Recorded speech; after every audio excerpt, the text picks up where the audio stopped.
So I'm really tempted to do a little Bible study with the first reading of from the letter of St. John, and I think because it's so relevant for us today. We're doing a Bible study, we sort of just reread it and we comment on it as we go through it.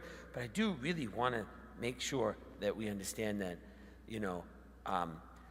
that the first that it starts out with, and his commandment is this, that you should believe in the name of his Son, Jesus Christ, and love one another as he has commanded us. And that this idea is that for those who will come to the class tonight, because I start my catechism class, or turn the computer on, or your YouTube smart television, we can sit down because we're going to go right through the commandments. And the very, very first commandment, you shall love the Lord your God with all your heart, with all your mind, right? You shall have no other gods before me. This idea that, so it starts out, this first reading that we have today, that to believe in God is a commandment, right? And that it's a sin to not believe in God.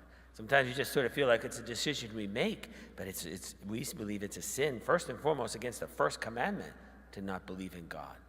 And I think that that's a significant beginning for the very first of all commandments.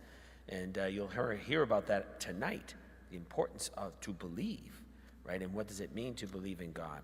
But then it goes down and it says, do not trust every spirit, but test the spirits. And I think that that's important for us because it's a challenge to test. And how do we test the spirits? And he gives us a very easy, very first easy way. They have to acknowledge that God and Jesus Christ as the Son of the God. I mean, that is to be very, very first. And in our culture now, it just seems like we had a mix of all kinds of things that seem to be okay. And even among Catholics, we show that what we call syncretism, where we, as our faith gets kind of syncretized with the culture of the day. So people have no problem doing all kinds of things and attributing things to things other than God. I think that's one of the first things, I think, a way of testing, if any of this. When we get involved in anything, does it always claim that God is the source of all that is good? So things like attributing, things to energy. We have all these poor, people who trust in the crystals or trust in these other things, trust in horoscopes. I mean, for years, I remember reading mine. I thought it's like, now I always turn the page because I'm like, nope, God is where I place my trust. Flip over especially in the newspaper. Right?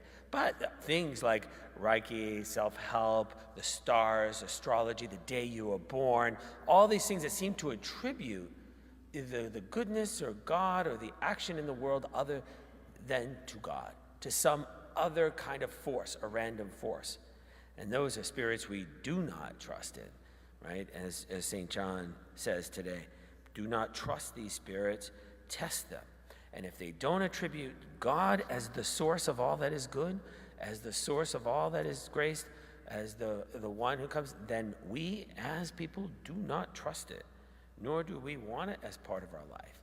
And I'm amazed at the number of good Catholics. They go visit these seances, or they go to these fortune tellers, or they read their tarot cards, and they're like, oh, but it's all just for fun. I'm like, we don't dabble in things like that.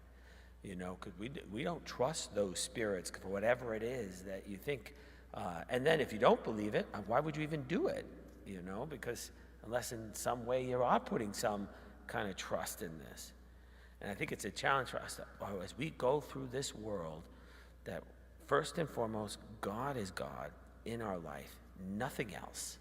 And that's the only one we place any of our trust in about the future. And that's because he says, the famous last words I love saying is, why? And St. John says, because we belong to God. That is it, right? God is our God. We are God's people. And he says, we belong to God. And God has taken care of all of this. He says, there is nothing else greater in the world. And anything else that's in the world is less than who God is. And then so he makes that distinction, right? Those who belong to the world listen to the world, put their faith in the things of this world, but he says we belong to God. And then anything that doesn't belong to God, we don't want to hear about. nor do the people of the world want to hear, if they belong to the world, want to hear anything about what belongs to God. And it makes that nice kind of distinction. But this is how we know, he says, the spirit of truth and the spirit of deceit. If it's not going to attribute it to God, if it's going to attribute to someone's own talent or maybe someone's own, without assuming any kind of grace or any kind of God working in our midst, we would say we do not trust any of those spirits or those words.